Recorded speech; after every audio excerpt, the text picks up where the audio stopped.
Thank you all for being here this evening. Board members, have you had a chance to take a look at the agenda? And we do not have Sandy Tarswell here tonight. She let us know that she would not be able to make it to this meeting. I motion to approve the agenda. And I'll second that. It's been moved and seconded to adopt the agenda. All those in favor say aye. Aye. All those opposed say no. Hearing none, the agenda has passed. Now we'll take it to Superintendent Jesse for his report. Thank you, Board President Davidson, other board directors, our student representatives, family members, guardians, staff, and other community members. I will keep it fairly short and direct. I was at the Gates Foundation yesterday, and we were talking about the transition to college, both 2- and 4-year institutions here in the state. I was there with a number of representatives all over the state. So it's a small grant that, I think probably almost two dozen school districts are a part of. Most of them are serving student populations that have a lower number of students who go on to 2- and 4-year institutions. And so we were part of that grant, and each of the school districts is partnered up with either a community college or a college itself. We're partnered up with Evergreen State. I'm really excited about that. We've had a long-held history with Evergreen State. I think there's a lot of really good things going on there, and I think we're in the right place right now for the Shelton School District because we've done so much work around our pathways at all 3 high schools. There's a lot of work going on getting kids those credits in 9th grade, but also just around, our orientation about what is it to be in high school and having the high school and beyond plans and seeing where they can go. And so we've been talking about ways to further that work because it's one thing for us to talk about it and think we know about it, but actually there's a lot of details that both students and families need to know, but it's also our staff. So really understanding about all the things that are going on, not only just at Evergreen State, but at other local colleges so that they know about all the little details to help them navigate it. Because handing off students to 2- and 4-year schools is not as simple as it makes it sound. And I think we do wait in education, we wait way too late to assist a lot of our families who need a lot more support in this area and get them a lot earlier. So a lot of ideas, a lot of good things, small grant, working on some ways to further support students in their applications, and then just all around awareness of what is higher ed, what are the things that it can offer me and for my students. So a lot more to come around this. I think it's exciting work. I think the Shelton School District is very poised in this area. And honestly, I think one of the stats that I really rang out, 2 stats, out of the 50 states, Washington is number 49 for the number of students who actually enroll into a 2- or 4-year school. So if you didn't know, we were almost dead last in trying to enroll students that we graduate to 2- and 4-year schools. And then the other one was that in the future, really 70% of the jobs that will be out there by 2035, I believe, will be requiring either a 2- or 4-year degree. So I think those are the things that people need to make awareness. I know there's this movement that you can get by without college, but honestly, it is an economic mover for most families and most families here in Mason County. That having that 2- or 4-year degree really is going to help move and provide a lot more economic viability and career opportunities for our students. And so we do owe it to them to, again, make them aware of what is out there and help them with that transition if they so choose. Of course, we do a lot of work with careers here as well, and we will continue to do that as well because we want to have, again, college and career readiness and as many choices as possible without limiting that for them. So I think it's really important work. So just wanted to share that with everyone, a little share. So thank you so much. All right, thank you for your report. Next up is community comments, and we do have 2 people who have signed in tonight, so I am going to read the general language that we have around community comments. As part of the regular school board meeting, the board invites community members to make public comments in person and/or by phone as conditions allow. If speaking in person, please follow the public comment procedure by signing in and stating your name and address at the podium when called by the board chair. If making comments by phone, please dial 1-253-215-8782 and enter meeting ID number 854-3386-9913. Each person is allowed 3 minutes to speak. In accordance with the Open Public Meetings Act, the board is not allowed to discuss items that are not on the agenda. The board will direct the superintendent to follow up on any items that arise during public comment as appropriate. The board cautions all speakers that it is possible that your statements could violate the rights of others under various laws, including laws protecting privacy and laws prohibiting defamation. If you are unsure of the legal effects of your remarks, you should seek independent legal advice. In any case, we ask that you help us model for our students what a respectful and inclusive community looks and sounds like. First up, I do have Crystal Roberts. Okay, I saw that you had that there. I just wasn't sure if you wanted to make comments on that, or thank you. Thank you for, thank you for clarifying that. Shyler Rad.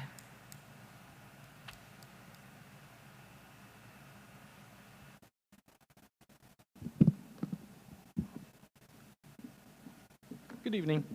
I'm Dr. Shyler Rad. I live in Shelton in the 3rd district of the Shelton School District, and I want to comment on the MAP growth assessment, which was mentioned at the last board meeting.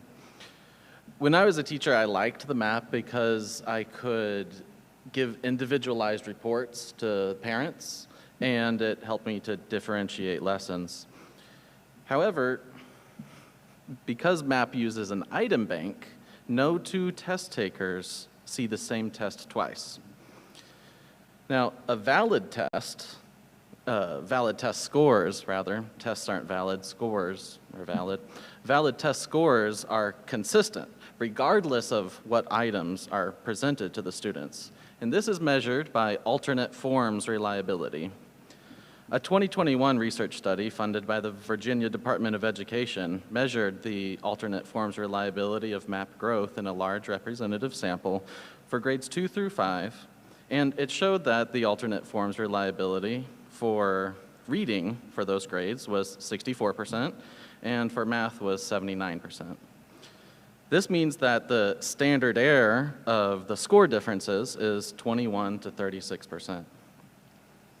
Although these alternate forms reliability are supposedly good by industry standards, I shudder to think of the long-lasting effects if a learner in the outlier experienced the full consequences of 36% error.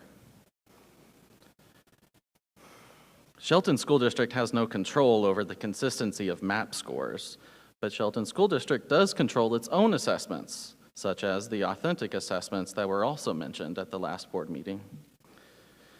Using both commercial scale assessments like MAP and bespoke local assessments like authentic assessments is really a 2-pronged approach to assessment.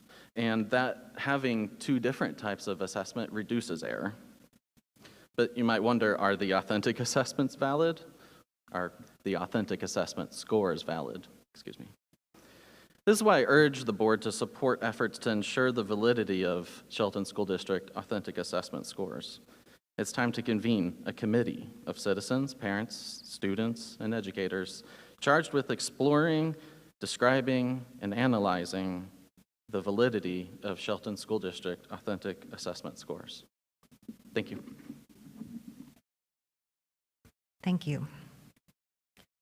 Do we have any comments coming in online? All right, we do not, so that will be it for community comments this evening. We will go to reports and recognition, which we always begin with our student reports. And it's nice to have Abigail back tonight. Would you mind starting us off with your Shelton High School report? Some things that have been happening at the high school lately are our DECA Club attended a fall conference the 4th of November. 16 students went, participating in things like mock interviews and role play events. This was in Bellevue. Our drama club put on a haunted house walkthrough in the month of October, bringing in about $10,000 of profit, which was being divided in between the drama club and the venue. The high school had a career fair on the 8th of November. The annual college and career fair included guest speakers, mock interviews, Q&A sessions, and networking.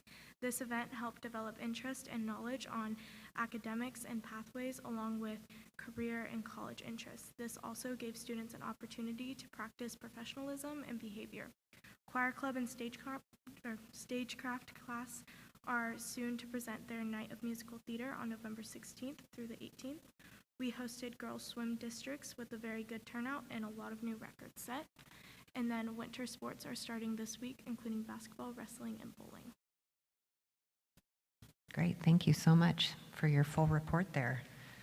Riley, could you give us a report for Choice? At Choice, the seniors are starting to plan their senior trip and doing fundraisers for it. The ASB is doing a fry bread fundraiser December 1st, and we're doing holidays around the world in December, and then we're doing Friendsgiving at the end of this month. Very nice, thank you. And Aiden, do you have a report for Cedar? So we completed our hydration challenge from October, and as a school we had over 4,000 bottles drank, and our sophomore class won with a little under 1,300 bottles. Last week we had our Veterans Day assembly to honor our veterans. Our kids had positive feedback from the Career Expo at Shelton High School last week. Our leadership class is celebrating Kindness Week by making bracelets and making notes for every student. Washington State University is coming to visit our school next week. Go Cougs. And then on the 30th of this month from 4:30 to 6:30, we're hosting the Experience Theater Project Showcase, and community members are welcome. And that's all. Great, thank you so much. Thank you, all three of you, for such great reports on your school, and thank you for being here this evening. All right, we will go next to item 5.02, which is Bordeaux Elementary School's School Improvement Plan.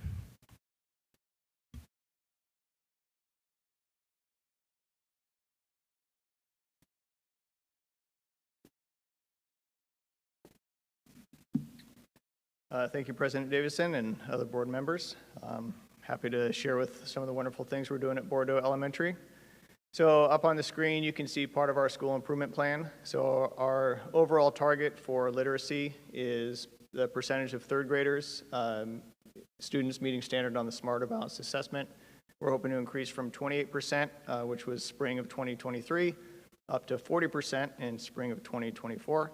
I know that's a pretty lofty goal, but I feel like now that we're back in more of a regular routine with school, that's going to be hopefully an achievable one, so challenging yet achievable.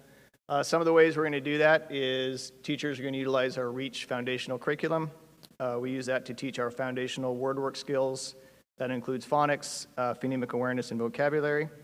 We're also, if you look down at the bottom, some of the systems and structures, all of our teachers are incorporating some sort of literacy block for at least 60 minutes a day, and that includes the word work portion, some independent reading, and then some small group instruction as well. Oh, you've got it. So up on the board here, you'll see just some pictures of some of our students. And so all Bordeaux students have access to classroom libraries and good fit books so they can read independently and with adults. So the good fit books are just right books. We're really making a strong push across all the elementary schools and other buildings to make sure that when students select a book, that the students can read that and understand it independently. One of the things we found out with our Fontenay-Pinnell assessments that I'll talk about in a little bit is that students were able to decode the books so they could essentially read them but weren't able to comprehend them. And so this is allowing them to not only be able to read the book but also comprehend what they're reading and to be able to do that independently. So when they go to the classroom library, they should be able to get a book, sit with that book, read and understand it. And so by using the libraries. That's one way we've been able to accomplish that. And then you can just see throughout one of the classroom libraries down there, that's Mrs. Attic's, just trying to create a warm, welcoming space where children want to go and snuggle up with the book, so to speak. Right in the middle there, that's one of our first grade students who is super excited to take some of her books home. And so all of our classrooms are sending their Good Fit books home in their book bags. And so those books go back and forth, and hopefully they're having the opportunity to share with their parents as well. So here's a few other pieces. You can see at the top, it says access to literature, use of authentic assessments, foundational skills, and a comprehensive approach to literacy instruction leads to a love of reading, shared reading experiences, celebrations, and achievement. And really what we're trying to accomplish is, you guys know by the time our students leave high school that they really do love reading, and it's something that they enjoy doing, and they carry on with them for the rest of their lives.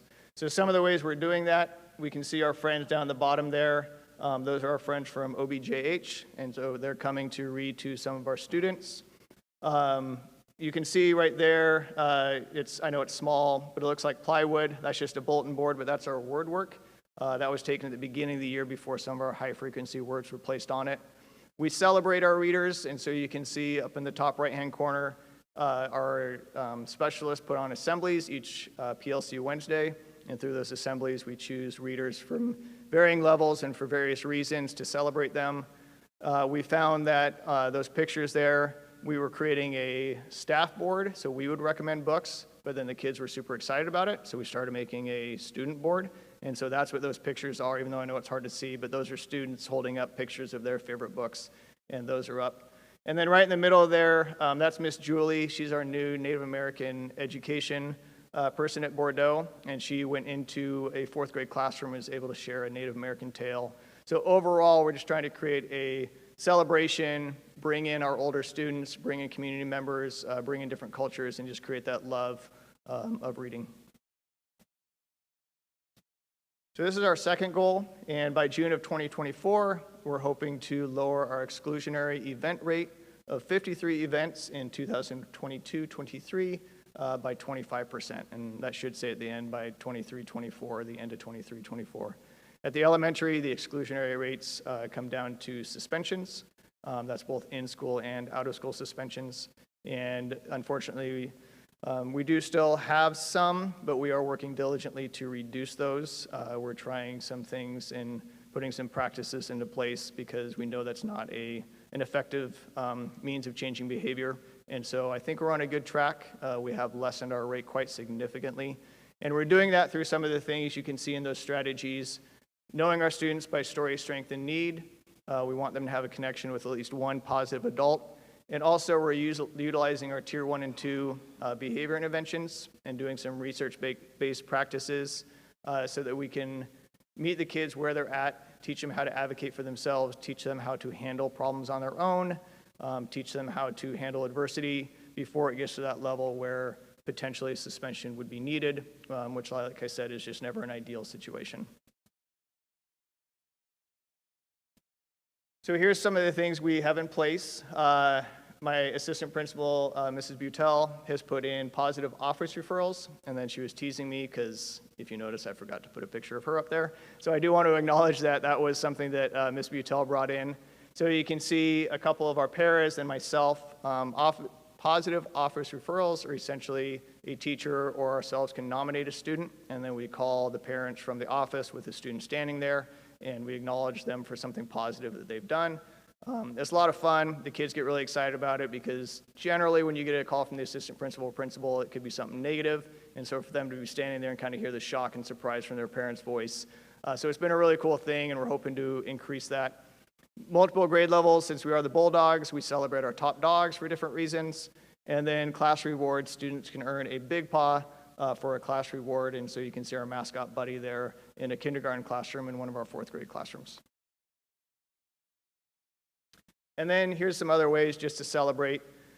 Social-emotional curriculum, we use Second Step and Kelso's Choices. So Second Step is a lot of ways that students learn, and we teach them just how to use strategies to make sure that their feelings and emotions aren't being escalated. We talk a lot about emotions are okay. It's okay to be angry, and it's okay to be frustrated. It's okay to be stressed. But as adults, we learn how to handle those, and so we're trying to teach the kids how to handle those.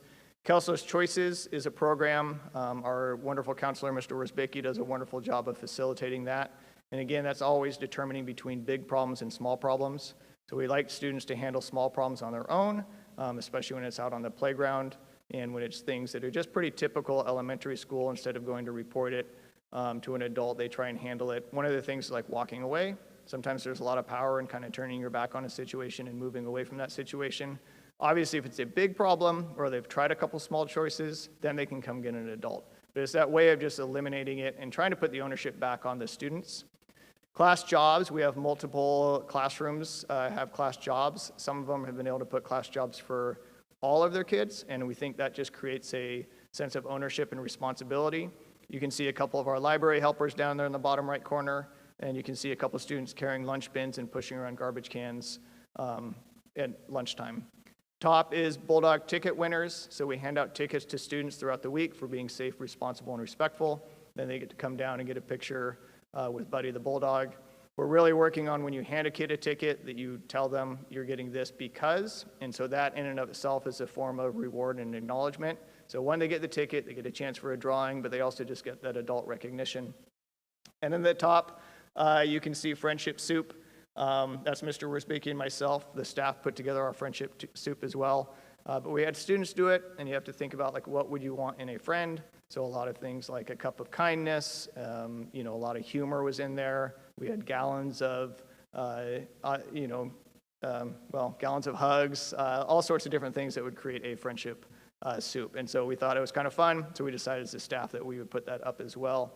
And then just overall, we just strive to create a warm and welcoming environment. We want our students to be at school. We want them to feel successful. We want them to feel loved and cared for. And so we do all that we can to make sure that happens. So that's all I've got. Any questions? All right, thank you. Yeah. Board members, do you have questions? No? Okay. That's a wonderful presentation. Thank you.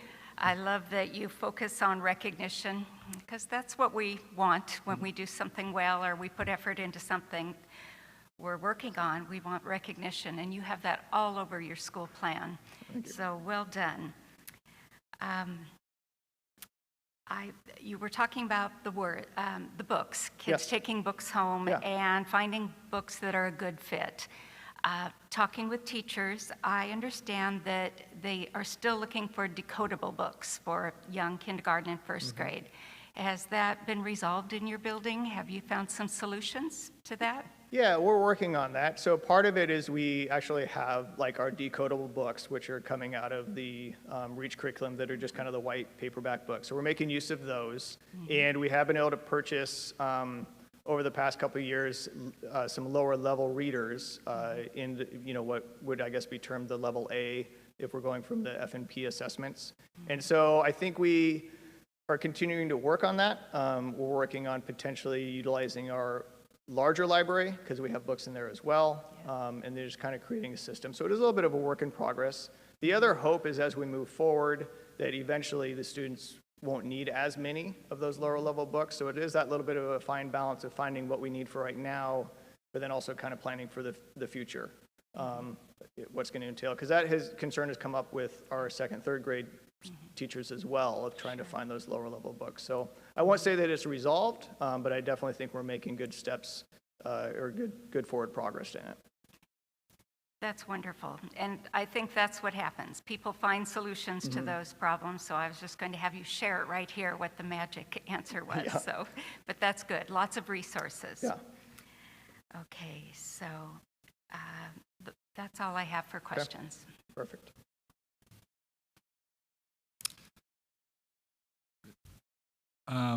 Really like the student board. I like that it's what books are cool to go out and read and helping to get that going that direction. The problem solving on an independent level, that's awesome. That's something that's lost in most of the adult world. So the fact that you're bringing it into, at a level is great. As a parent with children who grimaces visibly when the school calls, and I recognize that number, I love that you're calling with good news once in a while. I think that'll go a long ways towards improving the environment and helping these kids out. So good job. Thank you. Thank you. I appreciate that.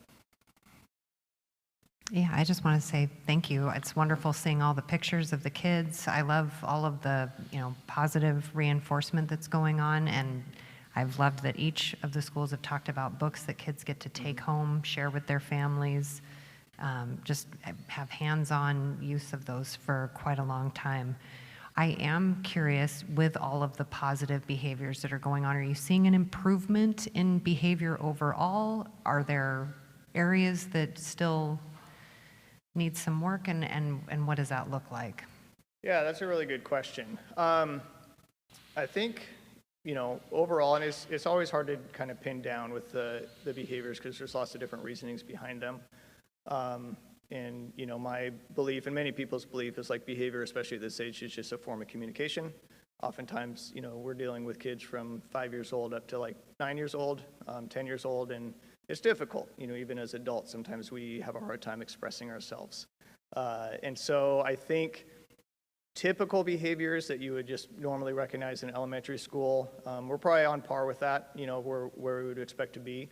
We have seen some heightened emotions and some more, I guess you could term it extreme behaviors, but I kind of think it's more just extreme emotions, where students are just having a more challenging time navigating life and life's challenges. And I don't really have a really easy answer or really research-based response to that. My own feeling, if you think about this fourth grade group that we have right now, so this fourth grade group, their kindergarten year, which we all know is a super important year, was shut down partway through. First grade was mainly online and then coming back in kind of a hybrid model. In second grade, we were wearing masks and social distancing. So really their first moment of true school was third grade. So they're right now in their third month of their second year of school, as we would recognize school. And so I think that carries a lot of weight, and we can't forget that. Myself getting a little bit on in years, so to speak, a 3-4 year issue window for like a pandemic, it's a lot, but not, we all move on. But for that, 9 years old, if you shrink down 9 years old and you take out 4 years of their life, that's huge. And so I think they're still trying to navigate that. And I know like many families are trying to navigate that. And so I think that's where we're seeing some of the heightened emotions, is because, coming back in from a kindergarten, first, second, third, fourth grade year, and just not knowing really how to deal with life's stressors, sometimes your way of dealing with it is showing emotion. And sometimes those emotions can be loud. And they can, look scary. And so we just try and work with them and try and, like I said, love them, care for them.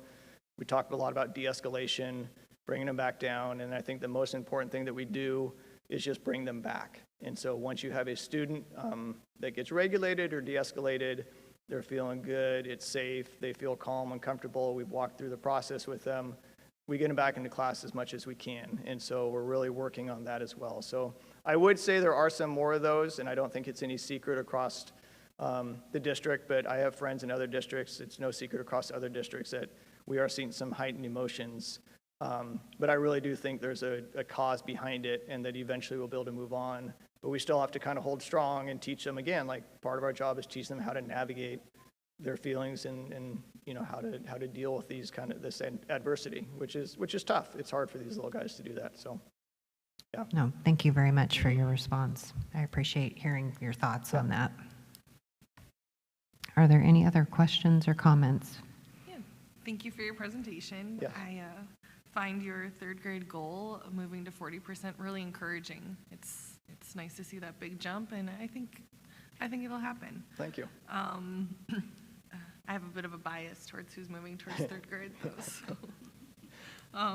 And I just want to say that I really appreciate all your efforts in making a warm and welcoming environment. I know I always feel that way when I'm bringing my daughter or going to events at the school, and the kids are excited, but the adults maybe they're just excited to get rid of them, but at the end of the day, it's just always very nice and pleasant. So I appreciate that. you. Thank you. Thank you.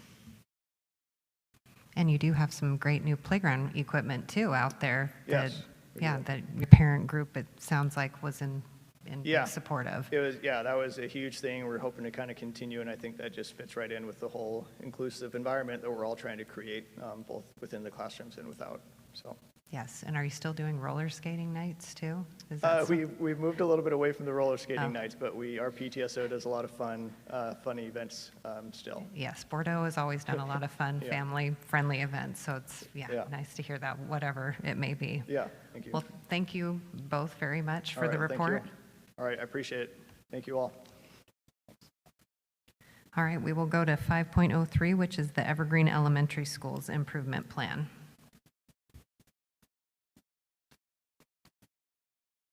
I can try. Good evening. I'm Paula Kennedy, and we are excited to be here. I do have some members of the Evergreen staff here also. Could you please give a wave if you're from the Evergreen staff? They came to support. I've got Ron Goodell, Holly Beaumont, and Conde Gonzalez. And the point of me saying that is that I want to make sure that we realize, or that we remember that I'm speaking, but I'm just representing our staff and our community members at Evergreen in this presentation of our school improvement plan. So our goals at Evergreen are focused in two areas, literacy and discipline referrals. So I'm going to begin with literacy. Our goal is to have 20.6% of our third graders pass the Smarter Balance assessment at grade level in May of 2024. This is an increase from 13.4% from last year in 2023. Our focus areas to accomplish this are to have clear systems, structures, and routines in classrooms and school-wide. All students reading in good fit books. This is something we are working on daily. And providing mini lessons with focused on a discrete skill. So students are learning a discrete skill with each mini lesson. And conferring with students and developing students' independent reading skills.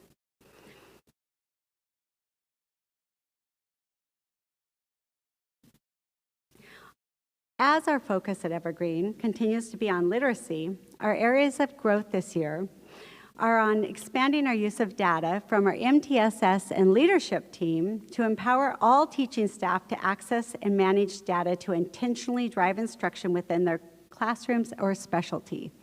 Up in the top right-hand corner, you'll see a graph that all of our teachers are now able to create and work through with their students. And they've also, through the use of homeroom and the addition of the F&P assessments, they have been able to develop and implement several systems to support and celebrate student and staff growth. This is demonstrated in the pictures on this slide in several different formats. So they use this data in their independent reading and conferring, in their small group work. It leads absolutely everything they do in their literacy instruction.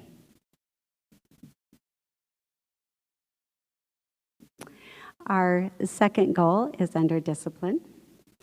It is, by May of 2024, students with 2 or more major referrals will decrease from 26 students in 2023 to 17 students as measured by our Swiss and Skyward data. We have implemented several Tier 1 supports to support this.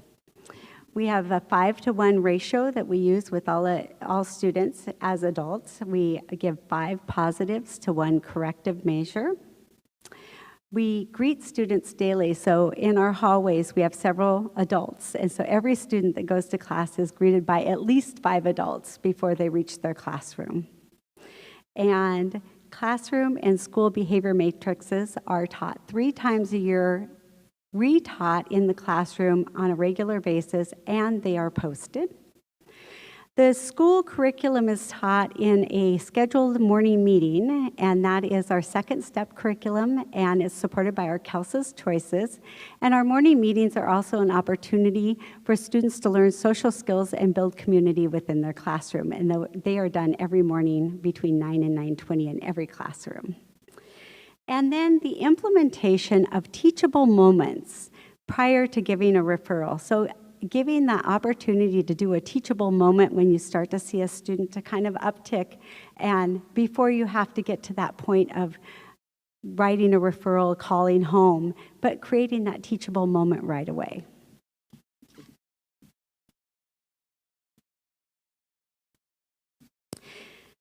Oops.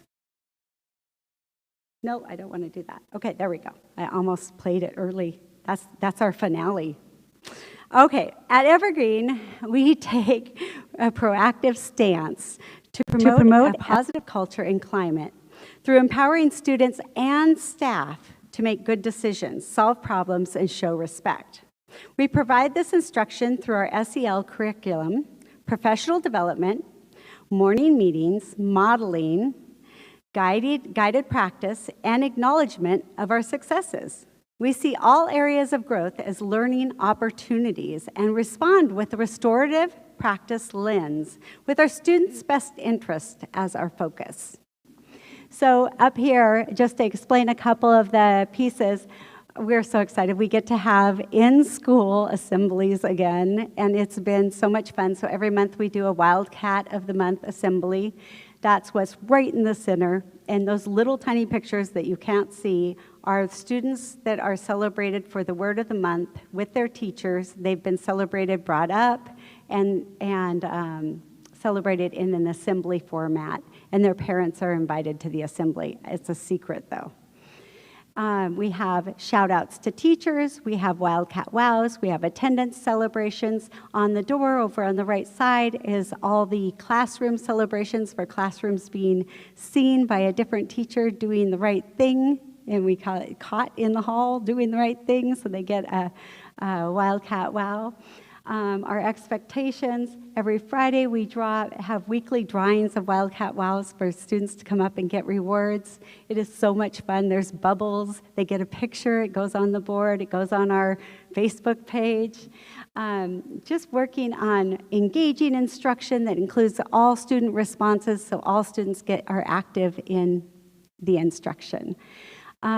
We still do the thank you cards for student attendance and staff attendance, so it's just so much fun. We just have a blast celebrating.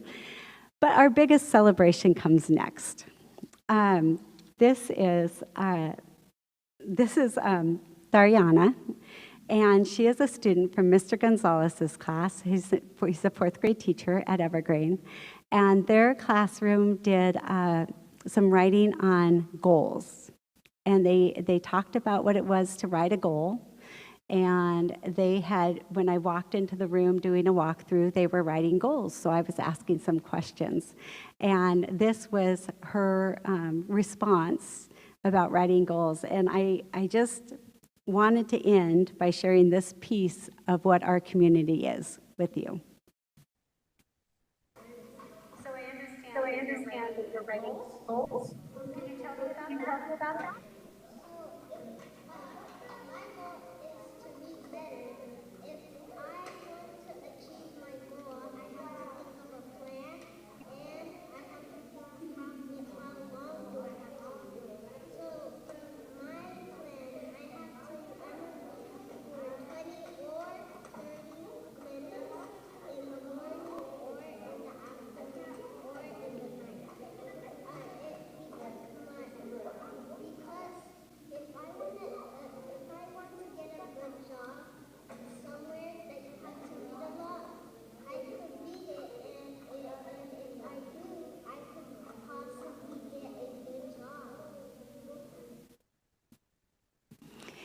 Thank you very much. Do you have any questions? Students, do you have any questions or comments? All right, board members, do you have questions? Feel free to jump in, whoever would like to start. The 5-to-1 positive to negative, is that a goal, or is that something where if you might have a troubled kid who has 3 bad things, you're going 15 times to try to do that? Or, I mean, the math is rough on that. It's a practice. Okay. So you just practice you're going to practice saying 5 things so that when that one corrective measure comes out, you've already said 5 positive comments. So it's making sure that you're saying the positive comments. We also talk about giving out wildcat wows. If you have 20 wildcat wows, then you're looking for the positive things students are doing rather than looking for negative things. I really like that you're looking at students and staff to model good behavior. In today's society, I think that there's a lot of adults that could learn from the good behavior of students. And I really like that you're focusing on goal setting, and it's obvious enough at that age that she gets that is your roadmap to success. And without it, I mean, you're just kind of wandering around in the desert. So thank you. Thank you. Are there other questions? I like that you're using so much student recognition. I think that's so important. I see the pictures on Facebook. I see Mr. Goodale on all of those pictures, so I'm sure you've invested in wardrobe or something because he is in those pictures every single time. So other than that, I want to get to the part of the reading. And so you have a dual language in your building, and you have a more traditional. So tell me, how does it work for someone who is multilingual, came to your school? What advantages would they have? Let's say they're not, maybe they're from Ukraine, and they're coming to your building. So what advantages would be at Evergreen? So if they're coming in kindergarten or first grade, they can apply to the dual language program and be in the lottery and get into the dual language program. We have the same resources as all the other schools in the district coming into 2nd or 4th grade with a multilingual supports. So they would get the multilingual supports that we give in our district, and as all students get in our district. I hate to put you on the spot, but will you explain some of the supports, what teachers do to help students? Yes. So we have because we have so many students, we are fortunate to have 2 certified multilingual teachers in our school. And just like you have, I think the easiest way to explain it, just like you have reading support teachers, these teachers come in and they support in learning English language. And so they start, I was just watching a lesson, and they were working on shapes, and so they support learning the English language at the lower level and bringing them up until they are at grade level, and they can then graduate out. So they work a lot on vocabulary. Vocabulary and making meaning of reading. It depends on what level they're at. They have to bring them through the levels, and they have to do it fast. And so they're accelerating their learning. Yes. Very nice. Another thing, well, what I asked to the Kyle is that those decodable books for the younger grades, do you have some good solutions that your teachers in your building have done? Yes, we have a book room where we've taken some books that are extra and we've leveled them. And so teachers can go and check out books from that book room, and we call it a visiting library, and take it into their rooms so that the students have access to them, and they are of the lower levels. That's excellent. Thank you for a good report. Thank you. Thank you for your presentation. I liked what I was reading about the mini lessons. I think that's interesting how you're really focused on maximizing education time and opportunities and reading and the in-between. And I liked how you had the classroom greetings, that students, the minute they enter the school, are just really having the most positive experience they can have going into school. I'm sure that helps with you have all those kids coming in. Yeah, thank you for your presentation. Thank you. I had a couple of questions myself too. One of the things, because Evergreen is the only school that has a dual language program, and I know that it's become a lottery when somebody's in kindergarten. If a student moves into our school district or decides that they would like to be a part of that at a higher grade, can they do that if there's room, or is it really a track that's set from that kindergarten level? It's really a track that's set from the kindergarten first grade level. It would be very difficult for a student to come in as second through fourth grade without the foundation of kindergarten and first grade. It wouldn't be setting that student up for success in a dual language program. Okay, yeah. I'm going to jump in here. Actually, they can. We've had spots that come open. They're not like readily available because we are limited for 2 classes. But the part that I think Paul is talking about, they would also developmentally, I mean, like, so because it is dual language, so like if they were not native speakers to Spanish or they didn't have that at the school that they were receiving, it would be really challenging to come into, obviously, at the later grades without the foundation of that instruction is what I think she's referring to. Can I respond to that, Wyatt? Oftentimes, it is a little bit of a misconception. Students will come in and the home language is Kankapal or Mom, and they think it's easier to come in to the dual language program, and they want to come in at 4th grade, which 4th grade our numbers go up. So we can actually bring people in at 4th grade, but then they're actually learning 2 new languages with their 3rd language. And that's when it becomes very difficult on the student and isn't in the student's best interest. Right, yeah, I can understand that. I'm, was curious just because that was the first time I'd really thought that through, and then just on a one-off situation, if there is a family that moves in, maybe they had a dual language program wherever they were from, and they wanted to continue with it, just if there were openings and it was a correct fit, that would be an option. But that makes sense that there would be supports and a pathway from the get-go. I had the opportunity to go visit Bordeaux Elementary School, but I did not get a chance to go down to Evergreen. But as well as Bordeaux, we were at OBJH and Shelton High School and seeing a lot of these, structures and routines and posters that are up. Is that happening at Evergreen as well too, so that there's almost a district-wide sense of this, but within your own building, there are things that they're seeing either expectations or like with the reading program, there's specific stations for each kind of set up literacy part of the day. Is that? Yes. Okay. Yeah, I apologize that We'd love to have you. Yeah. I would love to get down there too. I wish I had more time to do all of that, and I hope to do that. But yes, it was really nice to be able to see that in action at some of the other schools, and I just wanted to check and see if that was happening there. I don't have any other questions. Are there any other things that have come up? No? All right. Well, thank you very much for the report and what you're doing down there. Thank you. Okay. We can move on to the consent agenda. We've got a number of our typical items there as far as minutes from the previous meeting, proposed personnel reports, and different warrants. Is there a motion?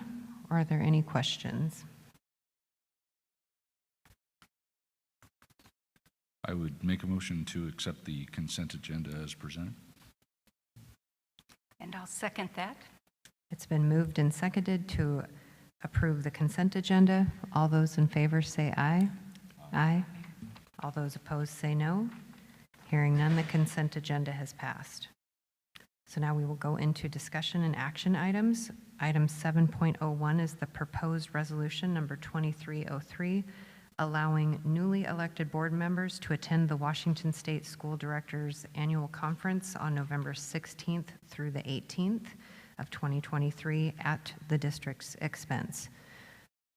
And that basically is our WASDA conference, that is a statewide school board member conference that occurs beginning this Thursday for board representatives that are newly elected and need the open government training, and it extends through Saturday. So we all will be there, as well as a newly elected board member. So we do need to approve this in order for our lodging and the conference dues to be paid for. So yeah, are there any questions or is there a motion? I motion to approve the proposed resolution number 23-3, allowing for the attendance of the annual conference. And I'll second that. All right, it's been moved and seconded to approve the proposed resolution number 2303, allowing newly elected board members to attend the WASDA annual conference. All those in favor say aye. Aye.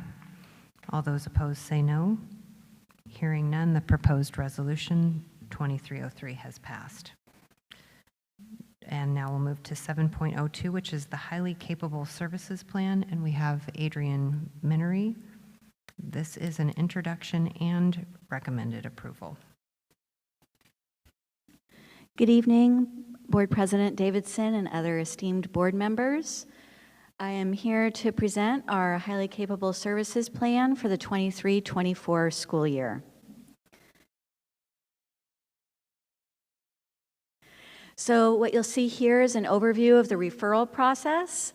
Our window has just opened. I'm pleased to that we have been able to open it just a little bit earlier and extend it just a little bit longer, just to make sure that families have that time and teachers have that time as well to turn in those referrals. We are notifying via multiple methods.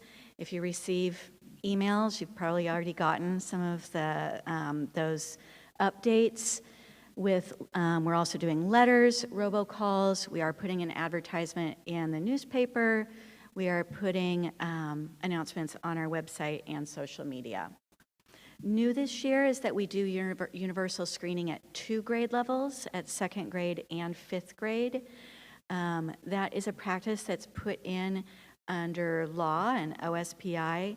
And the intent of that is really to make sure that we extend this opportunity to as many students as possible, and so that students who might qualify but may not have been referred for one reason or another, that we look to identify them through this process so that we can pull them in for further testing. Last year, we did identify multiple students at the 2nd grade level who did not also have an additional referral, and then we were able to reach out to the families and teachers to gain that extra information and then pull children in for extra, the rest of the process, the referral process. So what you'll see here is the rest of the process is that we do then, so children who are identified either through the screening or through the referral do end up taking this additional assessment, COGAT. We do not just use 1 point, we use multiple points then for the decision-making process. We look at the COGAT results, their academic results, the information we gain from families and from teachers, and we pull together a multidisciplinary team to review that information and then make decisions. Some of the services that we offer are just our differentiation. We were able to start at Summer Summit some PD around this, and that we're going to be continuing again through this year. I'll point that out in the next slide. Our project-based learning and our clustered classroom placements at 1st grade through 8th grade. Our kindergarten students are welcome to be, we're inviting them to be part of the referral process, but they wouldn't come in already identified in kindergarten. So, and then we do have AP and advanced coursework in high school. I'm excited to share that we were able to add an additional AP course this year. And so that's something that we're continuing to work on, is expanding those offerings at Shelton High School, at our high schools, for our high school students rather. What you'll see here is our numbers of students identified for highly capable services, and pleased to share that over the last 3 years that those numbers are growing. So this is over the last 8 years. The numbers were highest in 2017, 2018, and then started to decline. Part of that, of course, there was the issue with the pandemic and closing things down. So then we were at a low point with numbers of students identified at 64 in 21-22, and then it's been slowly climbing. We really want to make sure that we're doing the referral process with fidelity, with authenticity, and working to identify all the potential that's out there in our students for identification for these services. We are adding to our professional learning opportunities this year for particularly our cluster identified teachers who support those children who've been placed together with other students who've been identified for those services in classrooms. So as I mentioned, we had a session around flexible small group instruction as Summer Summit, and then are following that up with both synchronous, so together in-person PD, starting next month, and then online learning for our teachers, paid online learning for them that follows that up, and then coming back together as a cohort as well. And then at for our high school teachers and students, again, is our AP courses is a key piece of our programming, and that is tied in with PD for those teachers who offer those courses. So with that, I will conclude this portion and open it up for questions. What was the added AP course this year? I believe it was physics. Okay. Is the number going back up, is that being driven by the increased interest in it, or is it being driven by the scores and going out and finding these kids and catching them? It's certainly something that has to be shepherded. I will say, you know, not having been here before those 3 years, it is a process that has to be encouraged, shepherded. I have, for example, as soon as we open the referral window, I receive communications, so phone calls and emails from family members wanting to learn more and how do they engage in this process. I engaged today with a teacher asking me questions, so making sure that we are widely advertising and then supporting with information getting out as well. I hope that, if that didn't answer, feel free to follow it up if I got You off. could have just said yes and it would have been fine. Okay. No, thank you. It, you know, obviously makes our school district more sellable, which helps the entire community, so thanks.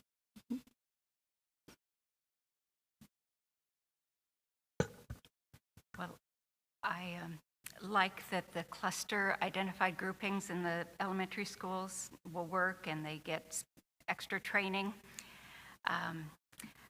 I think that is a wonderful model because in the past, it was really hard for students to leave their home school and to go to a brand new school, and like it was 4th or 5th. So staying in their home school with their siblings or their friends, that is appealing to a lot of families. Mm-hmm. In fact, a lot of kids were identified and didn't go when it was a pull-out program because they didn't want to leave their community. So I just hope that all those pieces fit together because I think it takes a lot of work for that teacher who wants to be the cluster teacher in the grade level. So what would be a motivation? I mean, how do you select that teacher? So that's done in partnership with the building and their leadership team. I will say all of the principals had that information pretty readily available of who was most interested in or had been selected through their building process and taking on that work. And I will also say that we're providing that professional development opportunity to all of the teachers who have been identified, and there's one at each grade level, as I was mentioning, in our K-8 buildings. And it works a little bit, anyway, so it's all been taken care of, everybody's been identified, so that even if, for example, a first grade teacher that year didn't have anybody in their classroom right now identified, but they would still be part of that professional development. I see. That's great. So the AP courses in the high school, do they receive college credit for an AP class? They can. They have to, and I'll let Wyeth jump into this too, if I'm missing anything with the AP courses, but they need to take the course and then take the AP test please feel free. Yeah, so there's, as always, there's a lot of details there, but I'll give you the Reader's Digest version. Okay. Yes, they do, and as Adrian is mentioning, they do have to take the test. Depending on the course and depending on the college they apply to, it depends on what score they can get credit for. So some things like the California schools, some of the institutions are different here within Washington State about what courses they'll take as far as credit, and then specifically the score you received, and then if that's going to actually give you a credit or if that's going to also going to waive another course at that particular school. So there's a lot of nuance there, but just the key thing is if you want to try to get credit, take the test and do well. That sounds like good advice. Okay. Thank you for the information. Thank you. Yeah, I'm very thankful that there are additional AP courses at the high school, and also just the way that we are structuring the highly capable program in the lower grades too. I think that this is really important to have our highly capable students, that they get the attention and the coursework that they need as well too. The AP courses, I think what is wonderful about that is that we can get college credit within our high school classes. It doesn't have to be only a running start situation, and you don't have to take the test if you are not worried about getting that college credit. You can just take a more rigorous course and for the learning of it without having the stress of taking the test if you don't want to do that. But I know, having a previous board member she had a highly capable son who was in the high school grades, and it was something that at the time we did not have as many courses, and they were always trying to find ways to continue to push and help him grow to the potential that he was able to get to. So I really appreciate the fact that we have more of these. Yeah, in the last 3 years, we've gone from 3 AP classes to 11. And that really puts us on there. It provides those opportunities. It's just also just having exposure to the rigor sometimes. It's just like, what is a kind of college-going course going to take and require? I think it's also really rewarding for our families. And a lot of schools require that you take some of the courses in AP. I mean, you don't always have to take the test, but they really do look for, if you did take at least the course, to demonstrate your interest in and ability to take that and the grades that you would get in them. So, because they do control the curriculum, it's highly controlled. Are there any other questions or comments? Any questions from the students? Nothing? All right. I think that there was, so it is recommended approval for just the process, or I guess, what are we approving? OSPI has changed the process a little bit with not having the same form package. It gets very into the details. So, and they're sending us those updates in the new year. So okay, I would say approving the process. We're approving the process. Okay. Mm-hmm. Well, I move that we approve the process. I second the motion. All right. It has been moved and seconded to approve the highly capable service plan process. All those in favor say aye. Aye. Aye. All those opposed say no. Hearing none, the highly capable service plan process has been approved. Thank you. And we look forward to hearing more of the details as those get shared out in the new year. To be sure. Thank you. All right. Now moving on to 7.03, we have the introduction of proposed revisions to policy number 2110. This is the transitional bilingual instruction. This is a first reading, and it will be discussion only at this time. Good evening, Board President Davidson, members of the board. In front of you, as you just said, is a first reading for this board policy. And I just want to point out that really the big difference between the prior policy and this policy that we're presenting tonight is just how we qualify students for these services. And so as you go through the policy and you read the procedure, it really outlines what we're doing. And that's the difference. I'm happy to take any questions. Yeah, I noticed it really cleaned up and just updated some of the language as well, too. Are there questions specifically about this? I mean, anything that needs to be clarified at this time of the first reading? Yes, I went to look online to identify what it meant, transitional bilingual instruction, and there's a lot of Washington state law. Can you explain what the updates are within this? What are the new laws that we're trying to address? So when you read through the policy and the procedure, what we want to make sure that happens and when students enter into our school system here in the Shelton School District, that within 10 days they're being assessed. So they take a home survey, language survey, and then we do WIDA testing. And from that information, we can identify whether or not they require services for EL support. And are there home language surveys in pretty much every language? Yes. Okay. Yes.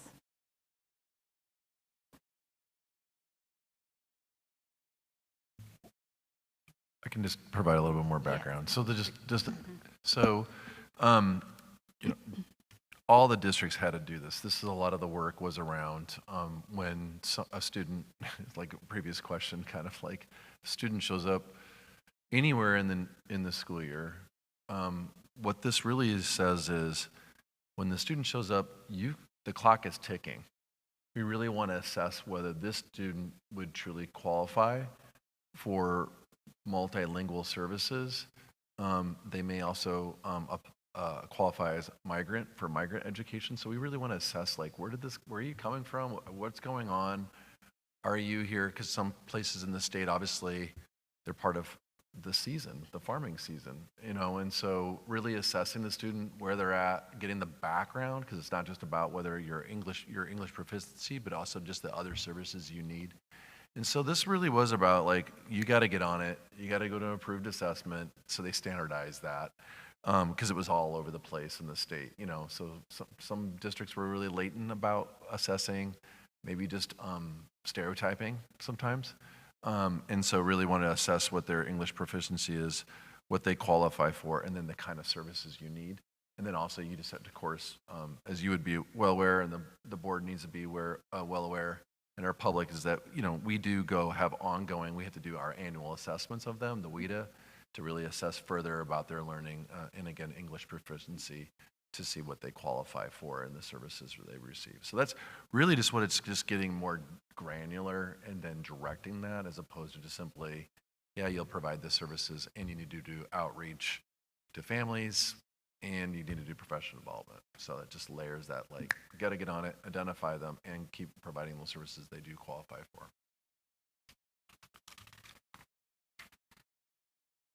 And this has been looked at by our school district attorney as well? This is actually straight from WASA, so they're the attorneys that, so this is just updated language that we would move forward with this. It's pretty common, but that's why we have a first reading for it as well, though, just in case there's other questions that do arise. Right. And since this is a first reading, we have time to continue to look over this. If there are any questions, we can send an email to Wyeth about that, and we will have the second reading at the next meeting. So at this time, are there any other questions for Mary Ann? Nope. All right. Thank you. Thanks. All right.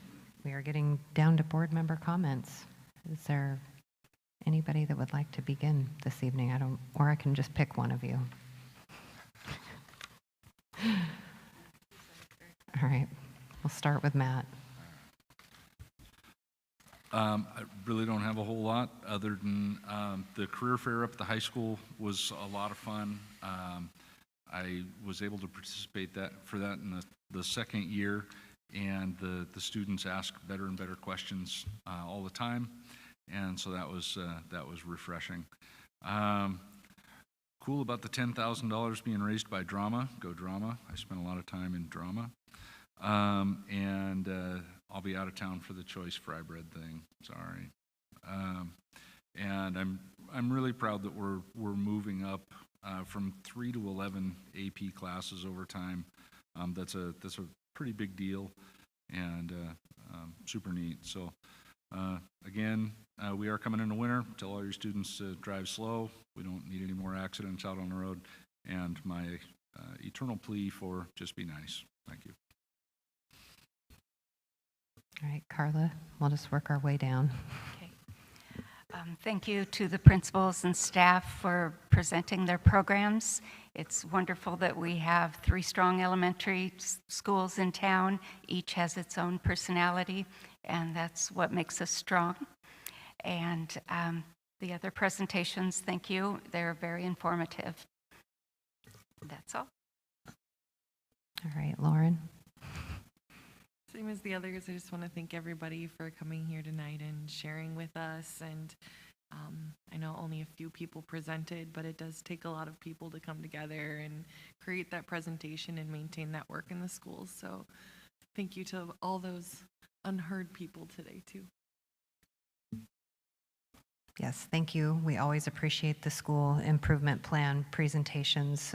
It's just nice to see the pictures of the students and just hear about all of the great things that are happening. Thank you to our student representatives. You all do such a good job giving us reports, and it's really nice to hear that. Don't hesitate to ask questions. I'm personally really looking forward to going to the WASDA Professional Development Conference for school board directors this week. There will be several sessions on just how to get student voice more in there. There's things on behavior, and there's all community engagement. There's a lot of wonderful sessions that we will be able to attend and separate and try to get as much education as we can on things, which is always a great opportunity for us. I was really excited to see that our Shelton High School pool was able to host a district meet, and it's just amazing to be able to have something of that magnitude on our campus. I'm personally really proud of that, and our female swim team is just like knocking it out of the park. They're breaking records left and right, which is amazing. And I know we had some cross-country runners that went to state. We've had all sorts of great student athletes and just even whether teams didn't make it to state or not, just, you know, the ability to get out there, and that we've got people willing to coach and lots of kids wanting to participate now, which is great, because we are still coming out of, you know, some of that pandemic stuff that we have to shake off, and it's just really nice to see more ways that we can all get together and gather. So thank you all for coming tonight. We don't have any reason for an exempt session, so if we have a motion to adjourn, we will do that, and then we will sign some documents, and we can be done. I'll make a motion to adjourn. I second the motion. All right, it's been moved and seconded to adjourn. All those in favor say aye. Aye. Aye. All those opposed say no. No. All right. Well, the majority has approved this, so we are adjourned.